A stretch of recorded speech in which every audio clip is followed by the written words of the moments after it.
दरबार, जनता दरबार, योगी दरबार, जनता दरबार, योगी दरबार, जनता दरबार, खैरिया समाज, खैरिया समाज, जब तक सूचीबद्ध नहीं, जब तक सूचीबद्ध नहीं, योगी दरबार, जनता दरबार।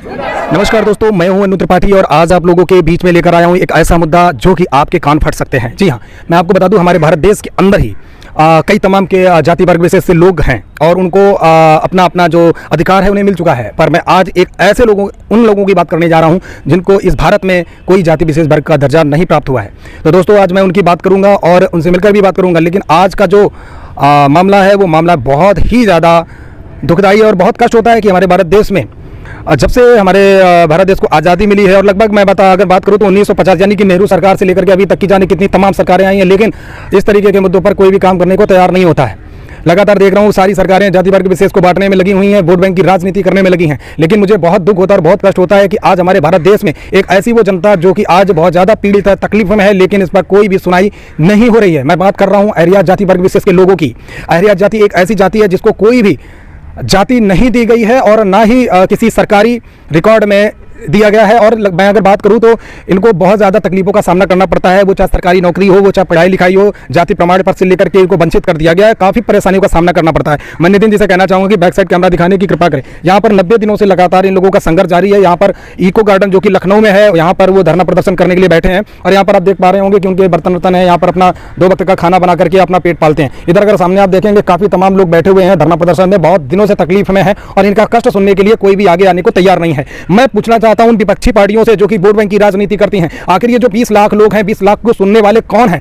आखिर ये चाहे वो बीजेपी हो, चाहे कांग्रेस हो, चाहे बसपा हो, चाहे कोई भी अदर पार्टी हो, मैं उनसे कहना चाहता हूं कि अगर आप इतने बड़े हितैषी हैं, वोट बैंक की राजनीति करते हैं, तो क्या इन 20 लाख लोगों को इंसाफ दे पाएगी? अगर मैं यूपी सरकार की बात करूं तो यूपी सरकार से मेरा निवेदन है और आग्रह और अपील मैं करता हूं, अनु त्रिपाठी आपसे हाथ जोड़ करके अपील करना चाहता कि ऐसे कई तमाम ऐसे मुद्दे हमारे भारत देश में पनप रहे हैं जिनको सुनने के लिए आप आगे नहीं आते हैं। ये बहुत कष्ट होता है मुझे। मैं अपील करना चाहता हूं कि इन जैसे मुद्दों को खत्म करें जल्द से जल्द, क्योंकि आप यूपी चुनाव जो आ रहा है, अगर माननीय श्री योगी आदित्यनाथ जी अगर आप चाहते हैं कि आपको दोबारा से राजगद्दी मिले तो इन जैसे तमाम लोगों की दुआएं लेने का काम आप करिए। एक आप साधु संत हैं, तो मुझे भरोसा है, उम्मीद है कि अगर हमारा ये वीडियो आप तक पहुंचेगा, जरूर आप इस पर कोई ना कोई निर्णय लेंगे। लेकिन तमाम भारत देश से जुड़े हुए लोगों से मैं कहना चाहूँगा, जाति वर्ग विशेष से हट करके इस वीडियो को अवश्य शेयर करें, क्योंकि इन जैसे तमाम भाई और बहनों को इंसाफ मिल सके। क्योंकि इंसाफ बहुत बड़ी चीज़ है भाइयों। ये 90 दिनों से यहाँ पर बैठे हुए हैं, काफ़ी ने कष्टों का सामना करना पड़ा है। मुझे बहुत ये कष्ट होता है कि आज हम भारत देश में देख रहे हैं कि बाहर से विदेशी लोगों को यहाँ पर सड़क दे दी जाती है, पर हमारे भारत देश के पैदा हुए लोग जो कि मेहनत और मजदूरी से अपना घर गुजारा करते हैं, लेकिन इनका कोई भी सुनने वाला नहीं है। मैं अपील करता हूँ, निवेदन करता हूँ सरकार से कि इनकी जो भी मांग है उसे पूरी करें। इनको एक जाति वर्ग विशेष में इनको बैठाया जाए और इनके जो भी इनका अपना सपना और मिशन है उसको पूरा करने में सहयोग करे। मुझे भरोसा है कि अगर ये वीडियो यूपी सरकार तक पहुंचता है, उनके किसी भी नेताओं तक पहुंचता है, तो जरूर इस पर काम किया जाएगा। और तमाम सभी भाई बंधुओं से कहना है जो कि हमारे यूट्यूब चैनल पर देख रहे हैं, उनसे कहना है कि आप इसे अवश्य शेयर करें, क्योंकि आपके एक शेयर से इन जैसे सभी भाइयों को इंसाफ मिल सकता है। मैं अनु त्रिपाठी फिर जल्दी मिलूंगा किसी और मुद्दे के साथ, लेकिन अभी मैं कराऊंगा आपसे इन सभी भाइयों की। मैं नितिन सेंगर। जैसा कि उत्तर प्रदेश में और भारत में बहुत कम नौजवान जानते होंगे कि हमारे देश में एक अहिरिया नाम से एक समाज भी है। इस समाज के साथ 1950 में पंडित जवाहरलाल नेहरू जी के शासन में इन्हें इस भारत में किसी भी जाति के प्रमाण पत्र से वंचित कर दिया गया। यह समाज आज अपने पहचान के लिए संघर्ष कर रहा है। 1950 से वंचित है ये समाज, और जब ये वंचित किए गए थे तो उस समय पर अहिरिया समाज के साथ खटिक समाज था, कोरी समाज था, थारू समाज था। आगामी सरकारों ने धीरे धीरे कर इन खटिक समाज के लोगों को, कोरी समाज के लोगों को, थारू समाज के लोगों को जातियों में कन्वर्ट कर दिया। लेकिन अहिरिया समाज आज भी अपनी पहचान के लिए संघर्षित है। देखिए इधर दिखाइए कितने तमाम लोग पिछले कई वर्षों से अपने लिए लड़ रहे हैं और संघर्ष कर रहे हैं। लेकिन हमारे देश में शासन करने वाली कांग्रेस, शासन करने वाले तमाम पार्टियां, अकेली कांग्रेस ही नहीं है, मायावती जी ने भी उत्तर प्रदेश में शासन किया, मुलायम सिंह यादव जी ने भी शासन किया, और कांग्रेस तो हमारे देश को पिछले 65 वर्षों से चला रही थी। 8 वर्ष से हमारे देश के प्रधानमंत्री माननीय नरेंद्र मोदी जी हैं। वर्तमान उत्तर प्रदेश के मुख्यमंत्री आदित्यनाथ योगी जी हैं। दुर्भाग्य है कि नरेंद्र मोदी जी ने बड़े बड़े मुद्दों का समाधान किया, लेकिन ये समाज जिसकी जनसंख्या कम से कम 20 लाख से ज्यादा है, और ये समाज आज भी अपनी पहचान के लिए संघर्ष कर रहा है। और पिछले 90 दिनों से लखनऊ के इको गार्डन में बैठा हुआ है। अभी तक किसी भी पार्टी का कोई भी नेता इस समाज के पास किसी भी प्रकार से बातचीत करने नहीं आया। बड़ा दुर्भाग्य है। हमारे भारत की सभ्यता संस्कृति कहती है देवो अतिथि भव। बाहर से आने वाले लोगों के लिए नमस्ते ट्रंप होता है। हमारे देश के नागरिकों को उनकी पहचान देने में आप लोगों को देखना चाहिए और समझना चाहिए हमारे देश के नागरिकों को छोटी मोटी गिनती नहीं है। किस तरह से ये बड़े भी हैं, बूढ़े भी हैं और नौजवान भी हैं, महिलाएं भी हैं, केवल और केवल अपने बच्चों के भविष्य के लिए प्रयास कर रहे हैं, संघर्ष कर रहे हैं। और बड़ा दुख होता है, डिजिटल इंडिया है, नया इंडिया है, आज हम इंटरनेट पे चल रहे हैं, लेकिन ये इको गार्डन में बैठे हुए 90 दिनों से इन लोगों को आज तक भारत की सरकार ने नहीं देख पाया है। बड़ा दुख होता है। ये देश के प्रत्येक नागरिक से मैं निवेदन करता हूं कि इन लोगों को न्याय दिलाने के लिए आप सभी लोगों से मेरा निवेदन है कि इन लोगों के साथ आइए, इन लोगों का सपोर्ट करिए और इनकी समस्या को समझने का प्रयास करिए। आपके पास जब तक अपना जाति प्रमाण पत्र नहीं है तो आपको देश में किसी भी अधिकार की प्राप्ति नहीं होगी और ये किसी भी अधिकार को प्राप्त नहीं कर पा रहे हैं। इनके बच्चे वंचित है, ना नौकरी है इनके पास, ना रोजगार है इनके पास, ना इनकी कोई पूछ है, ना इनके बच्चे पढ़ पा रहे हैं। और जो इनकी समस्याएं हैं उन समस्याओं को मैं रूबरू कराने के लिए खुद इन्हीं लोगों से आपका संपर्क कराता हूं और आप इनके मुंह से इनकी व्याथा को सुनिए। ये व्याथा सन 1950 से कांग्रेस के शासन से इनके साथ जो अत्याचार हुआ है वो आज पूरा देश देखे। उत्तर प्रदेश में ये लोग आंदोलित हैं। कौन है सर? आप ही कहिए पहले। जी हाँ जी, बताएं। आप अपनी पूरी समस्या और परेशानी बताइए कि कैसे क्या आपकी समस्या और आप 90 दिनों से बैठे हुए हैं। किसने आपकी बातों को सुना या किसी ने नहीं सुना? आप आज तक भी जैसे पहले दिन से आए थे वैसे ही बैठे हुए हैं, किसी को आपकी परवाह नहीं है? जी, यहाँ हम 29/9 को ज्ञापन जो है हमने निदेशालय समाज कल्याण विभाग को दिया था ज्ञापन। उसमें सारे एविडेंस गायब कर दिए और फिर दोबारा हम 16 से लेकर 21 अक्टूबर को यहाँ 5-6 हर विभाग में गए, 5-6 लोग थे हम, नहीं कोई सुनवाई हुई। तब फिर मजबूरन हम लोग आज भी यहाँ हैं।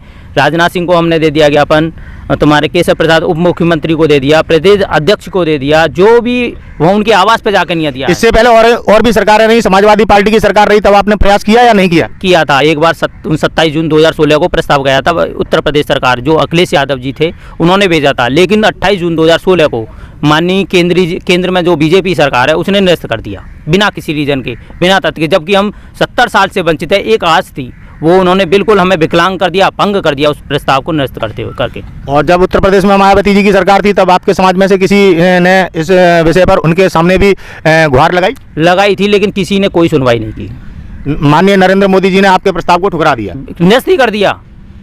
और आप में से कोई अपनी बात को रखना चाहेगा? क्या नाम है आपका?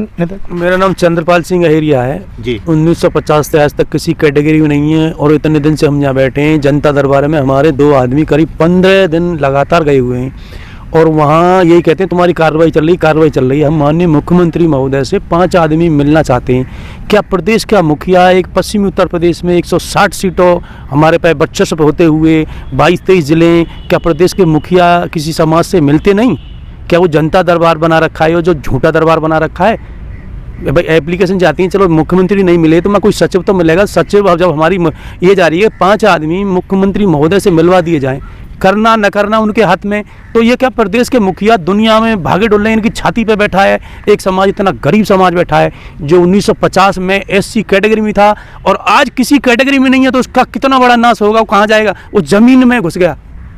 ये बहुत बड़ी समस्या है और बड़े बड़े मुद्दे का समाधान किया है भारतीय जनता पार्टी ने। और जिस प्रकार की पीड़ा, इस पीड़ा को समझने की जरूरत है देशवासियों को, और उम्मीद करते हैं उत्तर प्रदेश की सरकार से कि आदित्यनाथ योगी जी इन लोगों की समस्याओं को समझें और इन्हें न्याय दिलाने का कार्य करें। प्रदेश की जनता बड़ी आभारी रहेगी अगर हमारे अहिरिया समाज को जो वो चाहते हैं उस तरीके से उन्हें न्याय प्राप्त हो जाए। यहाँ पर महिलाएं भी बैठी हुई हैं, आप में से कोई अपनी बात रखना चाहेगा? क्या नाम है आपका?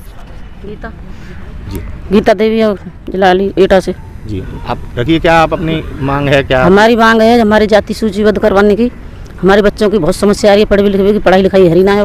पहले तो करवाई लेते हैं हाथ की से लिखाई, तो अब तो सवेरे से नेट के है तो अब कोई एडमिशन नहीं लेते बच्चों को बिना जाति प्रमाण पत्र के। तो हमारे सामने बहुत मजबूरी आ रही है। 1 महीना तो हम यहाँ पढ़े हैं और काऊ ने आज तक हमें उजक क्यों ना देखो, काऊ नेता ने कि यहाँ कैसे पढ़े कैसे रह रहे हैं। तो इन्हें शर्म आनी चाहिए योगी जी को और मोदी जी को। तो कहीं के कान तक आवाज़ नहीं जा रही और आवाज़ नहीं जा रही, तो काऊ नेता दुनिया में हमारी रैली कर रही है, पर्चा छप रहे हैं, उन्हें देख आ सकते हैं यहाँ। तो आज तक कोई नेता न तो आवन बीजेपी को, और काऊ ने वोट ले को तो सब नेता आ जाते हैं, लेकिन आज तक कोई 1 महीना यहाँ पढ़े काऊ उन्होंने देखी कि कैसे पढ़े और कैसे रह रहे हैं नेतन ने, न तो देखी विधायक ने न देखी सांसद ने। तो अब कि हम तो वोट देंगे, हमारा काम होगा तो हम बीजेपी को वोट देंगे, और हमारा काम न हो तो हम तो बीजेपी के खिलाफ वोट डालेंगे। हमारे उत्तर प्रदेश की माताओं बहनों की समस्या और पीड़ा को भारत सरकार को, उत्तर प्रदेश सरकार को समझना चाहिए। हमारी माताओं के बच्चे अपने शिक्षा के अधिकार से वंचित हैं, वो पढ़ नहीं पा रहे हैं, लिख नहीं पा रहे हैं, उनका भविष्य गड्ढे में जा रहा है। आदरणीय आदित्यनाथ योगी जी से, उत्तर प्रदेश के सीएम जी से हम निवेदन करते हैं कि आप हमारी माताओं बहनों की और इस अहिरिया समाज की बातों को संज्ञान में लें और इनसे मुलाकात करें, इनकी समस्या का समाधान करें। और भी आप में से कोई अपनी किसी भी बात को रखना चाहे?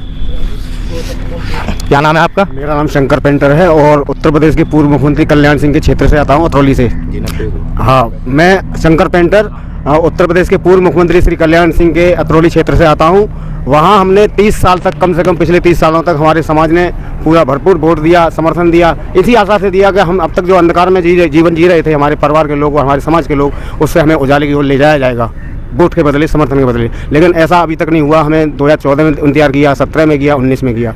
अब हम यहाँ 1 महीने से हमारे लोग बैठे हैं धरना पर इसी मांग को लेकर के कि हमें जो 1950 से जो हमारे साथ अन्याय हो रहा है लगातार, उस अन्याय से हमें मुक्ति मिलेगी। योगी सरकार हमारे इस धरने की जो पीड़ा है उसको समझेगी। कम से कम हमारे राजू भैया जो यहाँ से सांसद हैं और उनके पुत्र हैं संदीप सिंह जी जो राज्य मंत्री हैं इस विधानसभा में, उत्तर प्रदेश विधानसभा में, दोनों तरफ आवाज़ें हैं हमारी, तो अतरौली से दोनों तरफ आवाज़ें हैं। अगर वो लीडर वाले वो दोनों ही हमें अगर ये साथ देते हैं तो हमारे 5 लोगों को योगी सरकार से नहीं मिलवा सकते जो 1 महीने से यहाँ की पीड़ा झेल रहे हैं, माताओं बहनों बच्चों के साथ और बड़े बुजुर्गों के साथ। हमारी यही मांग है कि कम से कम हमारे राजू भैया जो एटा के सांसद हैं, हमारे गृह अतरौली से हैं, जहाँ के हम रहने वाले हैं, एक संदीप सिंह जी हैं, उनके सुपुत्र जो राज्य मंत्री हैं, ये राज्यसभा में उठाएं और वो केंद्र सरकार में जाकर के राजू भैया राजवीर सिंह जी जो हैं, चूँकि अभी कुछ दिन पहले जो न्यूज़ इंडिया पर समाचार आया था उसमें ज्ञापन मांगा था, ज्ञापन हमने दिया है हम राजू भैया को अपनी अतरौली में। अभी समर्थन प्रदर्शन हो रहे हैं हमारी जगह जगह जिलों में, जिन जिलों में पश्चिमी उत्तर प्रदेश में और जिले हैं, अमरोहा है, मेरठ है, बुलंदशहर है और तुम्हारे मेरठ है, हापुड़ है। तो यहाँ ऐसे ही हमने अतरौली में प्रदर्शन किए। उस प्रदर्शन के दौरान हमसे ज्ञापन मांगा गया कि आप अपनी समाज की समस्या को लेकर के हमें ज्ञापन दीजिए। हमने पार्टी अध्यक्ष जिलाध्यक्ष हैं ऋषिपाल जी, उनको भी दिया ज्ञापन और इनको राजू भैया को भी पहुँचाया। लेकिन हमें अभी तक यहाँ ये अफसोस हो रहा है कि इतने प्रयासों के बावजूद, इतने संघर्ष के बावजूद आज तक हमारे विज्ञापन को सरकार तक नहीं पहुंचाया गया। अगर पहुंचा दिया गया होता तो केंद्रीय मंत्री रामदास अठावले ने अभी न्यूज़ इंडिया चैनल पर ये कहा था, अभी हफ्ते भर पहले जो क्या नाम है उसमें चल रही थी चर्चा, उसमें एक के जवाब में ये कहा था कि अगर राज्य सरकार हमें भेज देती है उस प्रस्ताव को बना करके तो हम देर नहीं लगाएंगे, उसका अध्ययन करेंगे और तुरंत ही उस पर कार्रवाई करेंगे और ये चाहेंगे कि जल्दी से जल्दी अहिरिया समाज को न्याय देने का काम करेंगे। 1950 देश आज़ाद था, पंडित जवाहरलाल नेहरू जी के द्वारा जो ये गलती हुई है उससे आज तक प्रताड़ित है हमारे देश में अहिरिया समाज, और बड़ी संख्या में इनकी गिनती है, 20 लाख से ज़्यादा उत्तर प्रदेश में इनकी जनसंख्या है, इससे भी ज़्यादा 40 लाख जनसंख्या बता रहे हैं। समाज के सभी लोग बैठे हुए हैं। इतने बड़े वर्ग को अनदेखा करना भारत जैसे देश में ये लोकतंत्र की सरासर हत्या है और मजाक है, मजाक है। ये माताएं बहनें अपने अधिकार को प्राप्त करने के लिए यहाँ बैठी हुई हैं। हम भारत के प्रधानमंत्री आदरणीय मोदी जी से अपील करते हैं कि प्लीज़ आप हमारे उत्तर प्रदेश के इस अहिरिया समाज को मान सम्मान स्वाभिमान के साथ उनकी मांगों को पूरा करें और उनके अधिकार उन्हें प्रदान करें। नमस्कार। अहिरिया समाज जिंदाबाद। जब तक सूचीबद्ध नहीं बीजेपी को वोट नहीं, जब तक सूचीबद्ध नहीं बीजेपी को वोट नहीं, जब तक सूचीबद्ध नहीं बीजेपी को वोट नहीं।